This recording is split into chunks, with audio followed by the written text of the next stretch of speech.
Hello, and very much welcome to this session and another episode of our Inspiring Intensivist series. I am Lina Russell. I'm an intensivist and associate professor at the University of Copenhagen. And most importantly, I'm also the chair of the Systemic Inflammation and Sepsis section at the European Society of Intensive Care Medicine. We at the SIS section, we created this series to celebrate pioneers who have made amazing contributions to intensive care medicine. And this is certainly true about our guest today, who has inspired people all over the world. But before moving on to our very distinguished guest, I'm going to present I'm going to let my co-moderator present himself. Here you go, 𝗲𝗲. Good morning. My name is 𝗲𝗲 Müller. I'm as well an intensivist at the University Hospital in Zurich, and as part of the Systemic Inflammation and Sepsis group of the ISICEM, I contribute to the Point of View series, a format where we comment on outstanding publications in the field of sepsis. And in this context, this is a special honor to introduce our today's guest, Professor Jean-Louis Vincent. Professor Vincent is professor in critical care at the Université Libre de Bruxelles. He has over 1,500 PubMed-listed contributions, and his work had a huge impact on how we actually diagnose sepsis and multi-organ failure and sepsis and how we treat those patients. He furthermore founded the International Symposium of Intensive Care and Emergency Care Medicine in Brussels that brings every year thousands of intensivists to Brussels, one of the biggest symposiums in this field. He is editor-in-chief of one of the most influential journals we have in the field and president at several societies, international societies in critical care. But perhaps more impressive is his engagement, his continuous engagement in critical care, where he is really a role model and inspiring for many generations of young intensivists. So it is a special honor to have you with us here today at this series of Inspiring Intensivists. Thank you very much, Professor Vincent. Yes. Thank you very much. It's a pleasure and a privilege to be here with you today. Yes, thank you so much. We're very happy to have you. And we're going to dive straight in with the first question and ask what actually drew you to intensive care medicine. Was it something you always planned, or did it happen along the way? Just please tell us how you got into this field. Yeah, it's an important question, of course. And my approach in medicine has been holistic. I like to look at the patient as a whole. During my medical school period, like almost everybody, I was interested sometimes more in this aspect or that aspect. For a while, I was interested in neurology, and then I was interested in OB/GYN because I loved to help women to give birth. But in each case, I found it a bit repetitive and a bit too narrow. I wanted to have really a large view of a patient. And I wanted to work in a hospital, to work in somewhat severely ill patients. I didn't want to go in general practice. And so I went in internal medicine to have this whole view. And when I was in training in internal medicine, I realized that the place where I liked to be was the intensive care unit, which was still rather rudimentary. I'm speaking about the late 1970s. And so I was very interested. I was interested in hemodynamics and doing some studies with attending doctors. But then I thought, I like this because it's really where the action is. You take the patient as a whole, you try to make the patient survive with minimal complications.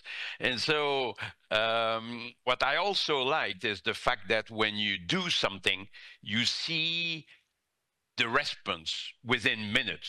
You turn the PEEP button, and you can see the overall respiratory hemodynamic effect. You give a fluid challenge, you give a fluid bolus, and you immediately see if the cardiac output increases or not, and if the patient can benefit from fluids or not, etc. You start the butamine, although at that time it was still isuprel that we were using to increase cardiac output, and you can see the response.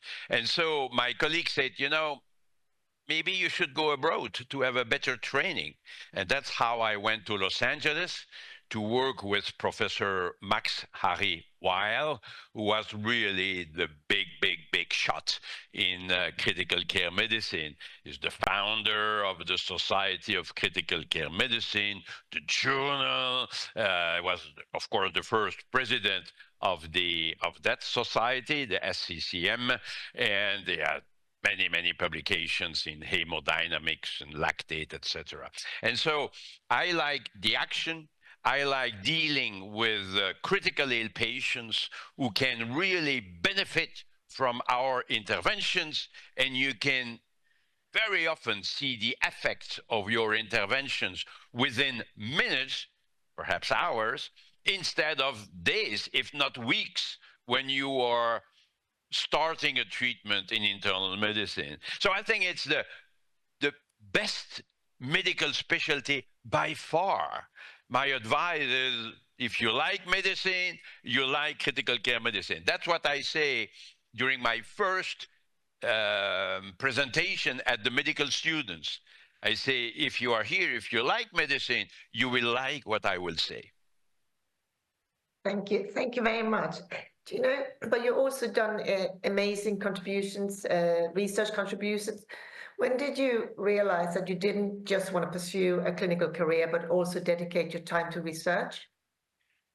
That started quite early, and of course, in particular in Los Angeles. But before that, already at the main hospital of our university in Brussels, I started some research at the bedside. I like clinical research. And in my whole career, I have been interested in different aspects. I have never been the specialist of a particular aspect. And that could be an advantage, and it could be a problem. Some people may say you have a superficial view of many things, and you should have a deeper insight into a field of interest. And I am not the latter. I am more, my latest papers are on optimal PaO2 or on lactate measurements, or I participated in recommendations on trauma, and I will have another conference in half an hour on this, on the bleeding patient, and also in organization. And that's also how I became president of the European Society. It's because I am interested in all aspects, basically, of intensive care medicine. I cannot say, oh no, I don't know anything about this or that. No, I have some insight into all aspects of our specialty. Now you ask, what about the scientific contributions? Indeed, I have contributed in a number of aspects. I wouldn't like to be, known just for the work on lactate, or the work on shock, or the work on SOFA score, or the work on ethics, because that's also one topic of interest. I just spoke about it in Mexico last week. But I am interested in a number of aspects, and also I like to combine clinical investigation and laboratory investigation. So I worked in the lab for many years, part-time, because I also like to have different activities. I like to be at the bedside, to take care of the patient. I like to teach. I like to go to the lab. I like to prepare lectures. I like to have some business meetings. I didn't mind having administrative meetings in the hospital when I was head of the department. That's part of the job. So, and indeed, sometimes you have to bring people in your office when there is a conflict or when someone has a burnout, and you need to talk to people and address these elements as well. So it's not only research, it's not only clinical work. I like to combine all aspects of our profession. So when we are speaking about your contribution, I think one substantial contribution from a sepsis perspective is indeed, as you mentioned it, the introduction of the SOFA score, which was first published, I think, almost 30 years ago and has now been renewed in the SOFA-2 score. Now, the SOFA score evolved, in my opinion, from a tool to quantify organ failure towards being the very definition of sepsis and even a substantial endpoint for clinical trials. Did you expect that it would have such a huge impact when you first developed it almost 30 years ago? Let me first emphasize that this is not my discovery.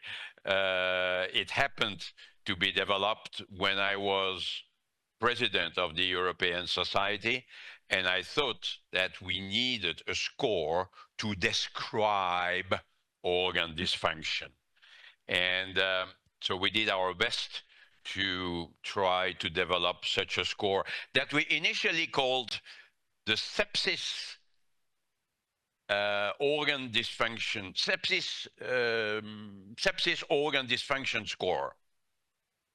And when we submitted the paper for publication, the reviewer said, "Why is it sepsis? Why isn't it usable? Why isn't it applicable in all critical ill patients?" And so we said, okay, we will keep it. We will keep the S, but we will call it the sequential organ failure assessment. So the SOFA score instead of the sepsis related organ failure assessment. So the SOFA score, I believed from the beginning that that's what we needed. And our group was thinking we are doing the right thing here by developing this score. There were some organ dysfunction score before, but they were either binary, is there renal dysfunction, yes, no, or complicated. Dr. Marshall had an organ dysfunction score, but you needed to have the central venous pressure times the heart rate, or I forgot what, but it was derived. Of course, you can do it with a computer. That's not an issue. But we want to keep it very simple.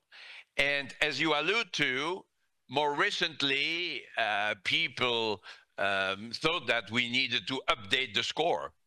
And that's how the SOFA-2 score came out with, based on millions of data, it could be billions, I don't care.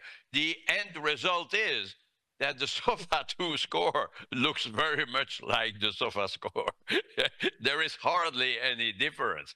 So you do a lot of data collection and you end up with the same thing. Well, it's comforting. It showed that hopefully our score was meaningful. I am the co-author of the SOFA-2 paper because I didn't want to look like someone obstructing to progress. No. Please go ahead and do it. Now, some people have misinterpreted the SOFA score and they wanted it to be a severity score, which it is, of course, but we are not trying to predict outcome. You have the Apache score for this. We have the SAPS-2 score for this. So we don't need another score. The SOFA score aims at simply describing the degree of organ dysfunction failure. And that's how we used it in our most recent consensus conference on sepsis, because my proposal was to go back to Hippocrates and say, okay, sepsis is putrefaction, as any person speaking Greek would understand very well. That's what it means in Greek, putrefaction. And Hippocrates was describing a situation where the patient was obviously septic before dying. And later, it became a bad infection with some organ dysfunction. So I wanted our consensus conference to simply go back to that and get rid of this stupid 𝗟𝗲, which was really a very bad mistake from our North American colleagues. They confused infection and sepsis. They did not understand, and they said, oh, fever, that's 𝗟𝗲, tachycardia, that's 𝗟𝗲. No, that's infection, my friend. Okay, so I wanted that. But then my colleagues around the table said, oh, we need to have an objective measurement of the organ dysfunction, which is okay for a scientific publication.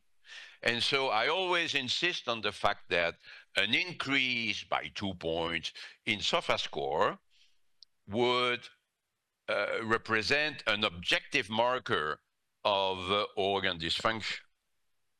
But when you and I are at the bedside, we never say, oh, this patient is septic. Oh, are you sure that the SOFA score went up? No, we don't need a SOFA score when we work at the bedside every day. No way. We will be called from the floor because the patient has some degree of renal dysfunction, because the patient has a fall in platelet count, because the patient is now confused and we think it may perhaps be due to a severe infection. So we don't need a score to define sepsis in our everyday practice. It's primarily for a scientific publication where we need to be very objective in the description of our patients. So this is a really interesting point you are bringing up, and one thought is that we have sepsis, we still have the main definition would be an inflammatory response, or deranged inflammatory response of an infection that leads to a multi-organ failure. So in the past years, we have more and more coming up different inflammatory biomarkers. Some are measuring 𝗘𝗽𝗓, other ferritin, cytokines that should help us to more quantify the inflammatory burden of a patient. Do you think there would be a role of including such biomarkers in any future version of the SOFA score, or you think that's no add-on? Yes and no. First of all, allow me to point to something I like to underline. It is the difference between definition and criteria, because you spoke about definitions like many people. Oh, we have the new sepsis definition. No, sepsis has been sepsis since Hippocrates, and we have called it a bad infection. When I was young, people were speaking about septicemia, and there are still some older doctors speaking about septicemia as if it was something happening only in the blood. So we went back to the term sepsis because we know the blood cultures are not always positive. But you may say that our current criteria for a publication will be a presumed infection plus an increase in SOFA score, okay? But that's not the definition. It's like ARDS. Oh, we have a new definition of ARDS. No, ARDS has been ARDS and will be ARDS forever. But the criteria may change as we have the high flow oxygen, for instance, as we use ECMO, etc. So the criteria should be something different from the definition. Now, your question about the biomarkers is excellent, and I said yes and no, because we would like to add some biomarkers, of course. But it's no, because we don't have them now. The SOFA score includes, to me, the variables that you can easily collect at the bedside everywhere. People say, oh, in some units we don't have blood gases. you should have blood gases available in your unit. If you want to use pulse oximeters, okay, you can use pulse oximeters. But don't say you have no access to creatinine, to platelet count, and don't tell me you do not have noradrenaline. I mean, of course, otherwise you are not in an ICU, you know? But even in low-income countries, you have access to these variables. And if you start now to say we need to add procalcitonin, I'm sorry, but procalcitonin is not measured everywhere. In Brussels, we don't measure it routinely. We sometimes measure it, but not routinely, because at the end of the year, it would be too costly. It's not reimbursed by our system. Okay, so don't say we need to add IL-6, IL-8, ferritin, as you mentioned. We do not measure it routinely. So you may say, why didn't you add lactate levels? That's a slightly different question.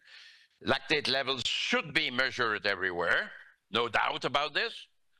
But you should not include it in the cardiovascular score because the changes are too slow. So you may have a patient who is no longer in shock, still having lactate levels which are a bit high. And of course, you can have hyperlactatemia due to other things than shock. So yes, let's try to include biomarkers. No, it's too early now. When biomarkers will be measured everywhere in the world, yeah, they should go into a 𝗲𝗲3, if you like, or 𝗲𝗲4, when it will be timely. So how do you see the role of 𝗲𝗲 evolving in the future, like both from a perspective of diagnosing sepsis, but also treating sepsis? Where do you see the future of the 𝗲𝗲 score? It's a difficult question. Well, the future first, in my opinion, will be the automated collection of data.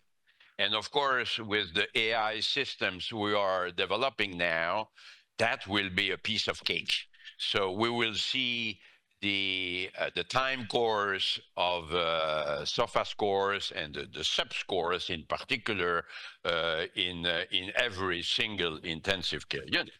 Now, how will the score itself develop?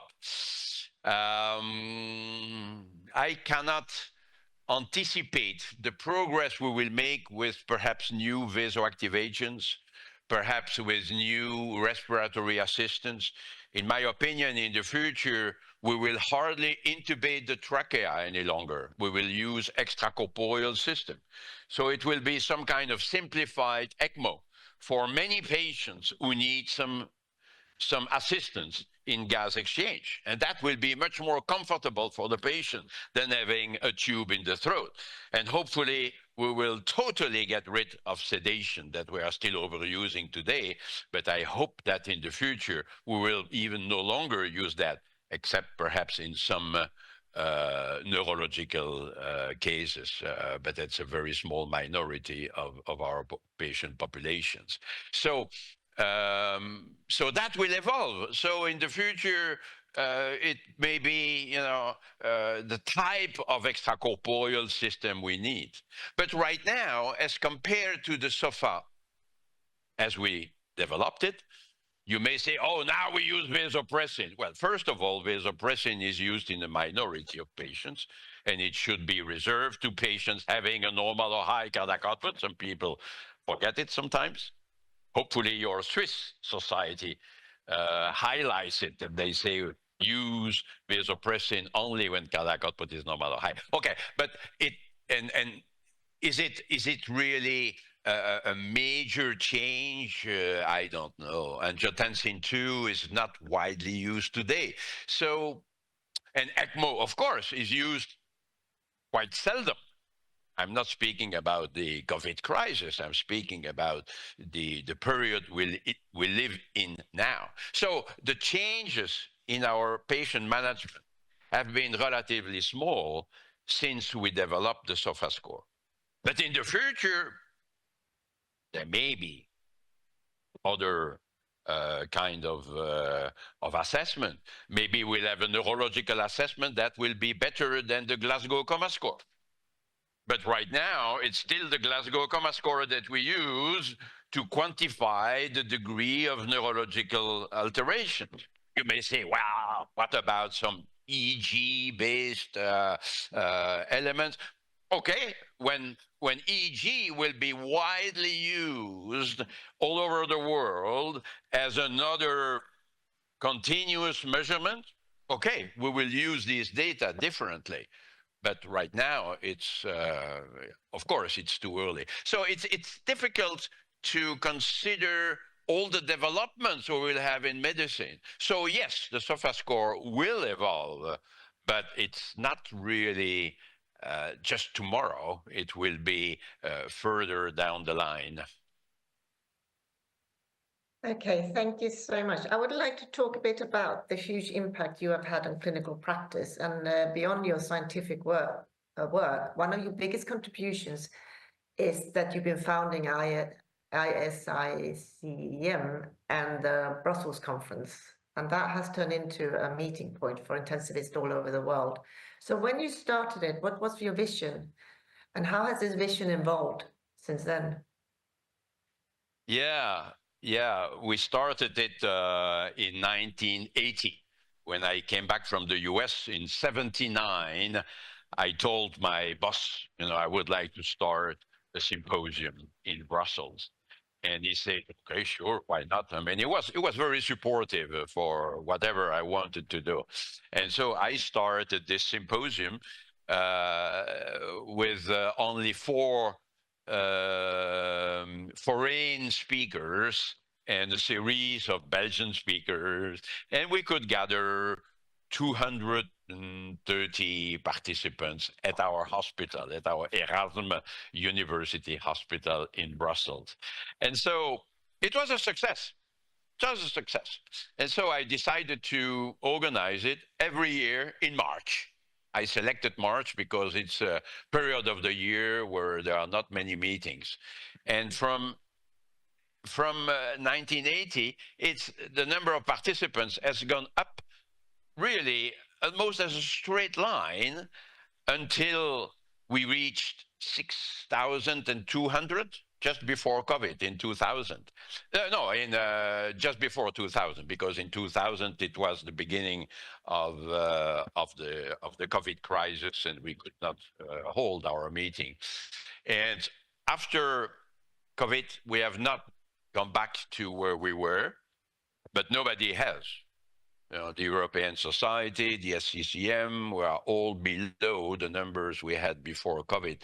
And now we have something, I'm not sure we'll reach 5,000 next March. So we are a bit below the numbers we had before. And this allows me to underline that we need to go back to where we were, because I think it's very important to meet, to talk, to interact with people. And that's why I travel around the world, and I love to do it, because I think it's very important if we want to improve the care of the patients anywhere in the world. And of course, the meeting include more and more practical sessions with hands-on sessions, simulation sessions, meet the expert sessions, very interactive sessions, and that's really very good. But unfortunately, there are some people who say, with Zoom conferences as we have here, oh, we don't need to go, we can just talk via the computer. And that's not true. It's true for what we are doing now, but we cannot hold a meeting virtually. And so now we do not allow any speaker to give a video conference at our meeting. No, it doesn't work. No, thank you. No, if you cannot come, you cannot come. But we want you in person. Because in meetings where I go, I realize that whenever someone speaks by a video conference, people do something else, are distracted or on their phone, and it's not the same thing. And I hate myself, except again for this type of interviews. But otherwise, I hate to give a conference just looking at me on the screen. That's really boring. I refuse to do that. I no longer give these video conferences. I think we need to return to physical meetings. I know people will say, consume CO2 to travel. Okay, go by train if you can. But we'll continue to travel by air. And if the benefit is really substantial, we can continue to travel regardless of the route we take. I agree that it's important to meet. Can you think of one or two major shifts in practice that was actually, or at least in part, shaped by discussions at the Brussels meeting? Some changes, some shifts in practice. Yeah. You know, I do not think that these meetings are particularly important to hear the very hot news that just came out. I think there is a part for it, but today especially, with the information circulating so fast everywhere, you don't need to come to Brussels to have the results of the latest trial that were published in the New England Journal or in the JAMA. We will present it. Okay. And this allows a discussion of this particular aspect. Okay. But there is much more than that. The 98% of the meeting, it's more to digest this information. It's more to tell you how to manage this kind of patients. Of course, with the latest data available, but the idea is that we learn more from each other, and it's important because if you look at the guidelines now, the guidelines we have, the Surviving Sepsis Campaign guidelines. I have been in these guidelines from the beginning. As you may know, the first guidelines were developed in Brussels when I was not president yet, but I was very much involved in the International Sepsis Forum, and we had our first guidelines published in intensive care medicine in 2000. And it's only thereafter that it was called the Surviving Sepsis Campaign guidelines. Okay, but these guidelines have become a literature review. If you do good systematic reviews, you will come up with exactly the same guidelines. Where is the intensivist expertise being transmitted to the young people who is on call at 3 o'clock in the morning? I'm sorry, but each time I invited my colleagues within the Surviving Sepsis Campaign to write something about important questions. When to intubate the trachea in a patient who looks dyspneic and obtunded, and tell me, give me some advice. Oh, Jean-Louis, there is no prospective randomized controlled trial on this. So what? I still have to decide when to intubate the trachea, or what is the optimal blood pressure level. People misinterpret the guidelines and they say 65 is a mean, 65 is a mean. No. Sometimes it's more than 75 as a mean, and sometimes a mean of less than 65 may be okay. So how do we tell people how to personalize this aspect? That's what we want to hear.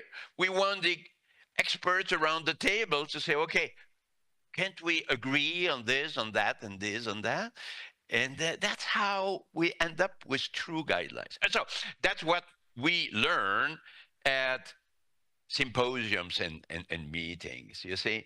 And that's what people love to hear the experts speaking about. So in Brussels, we attract the best people in the world to sit down and discuss it during a talk that will be discussed or during a roundtable discussion, but which is organized, and that's what people love. That's how our meeting is so successful.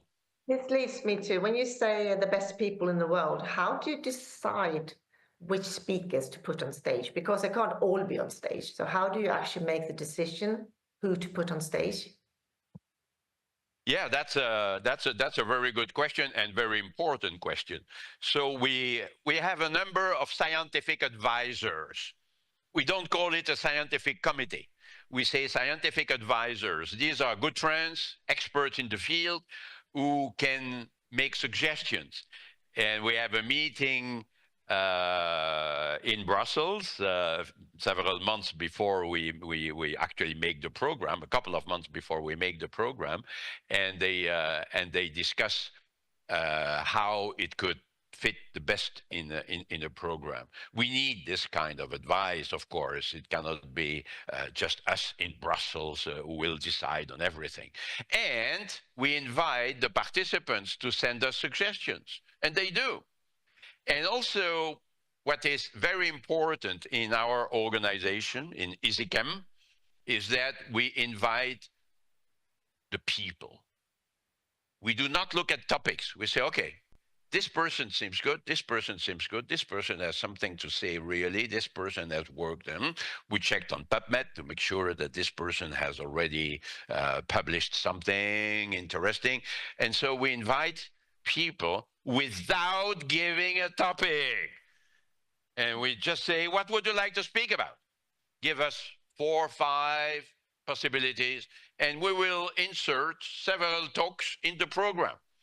And we love to have speakers like me, as I said at the beginning, who like to speak about different things, and so they can contribute to different sessions. We would not usually invite a person giving only one talk, because the talks must be short, 15-minute talks. That's what we have started from the beginning, and the audience loves it, because it you never fall asleep during a talk. When it lasts 15 minutes, you can really follow it very, very closely.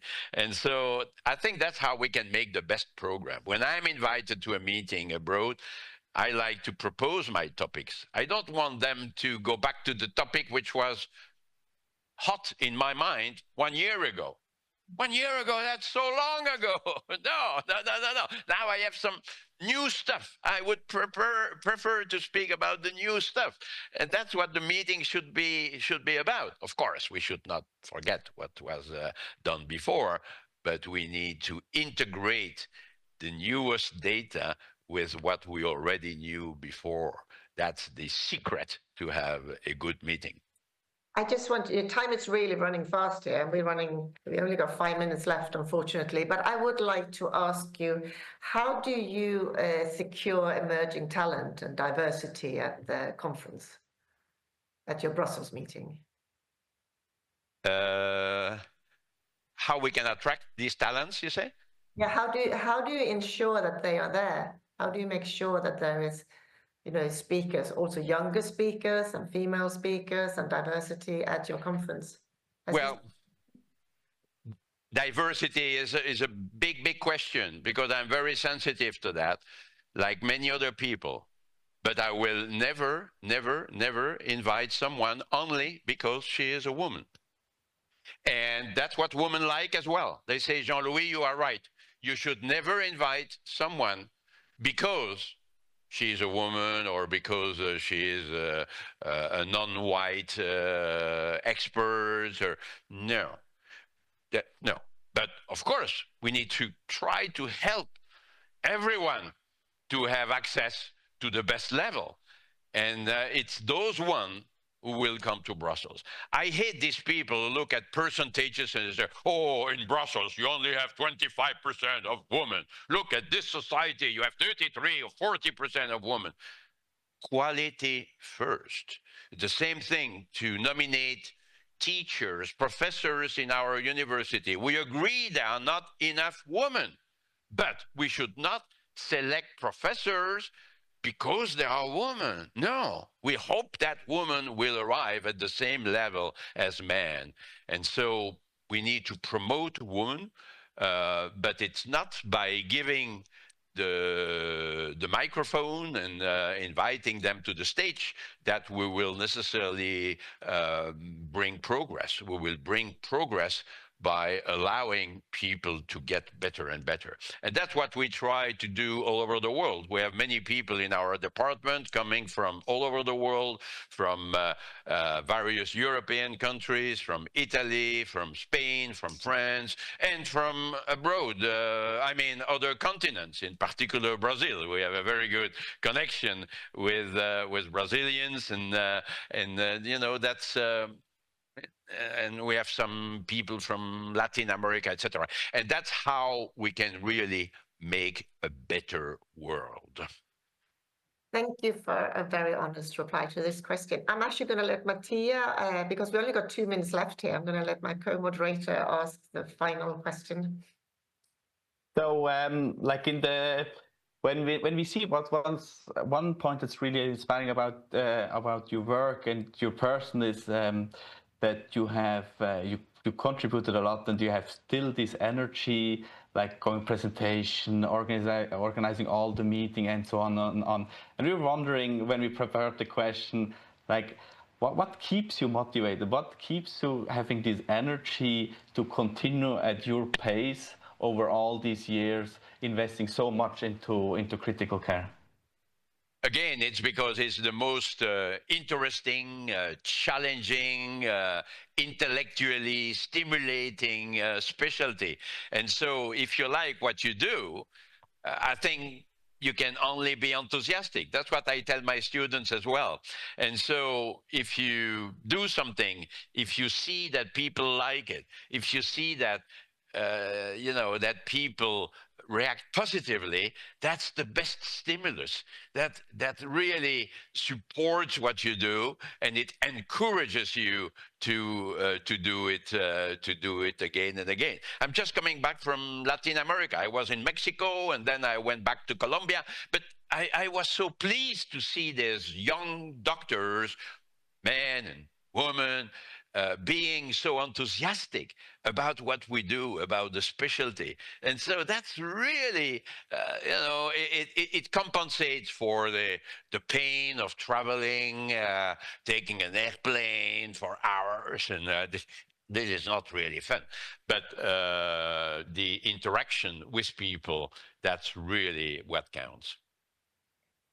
Thank you so much. Unfortunately, we are out of time, but you have indeed and are still a great inspiration to many people all over the world, and we are very, very happy to be able to have you here for the last half an hour. I'm sure this webinar will be watched many, many times.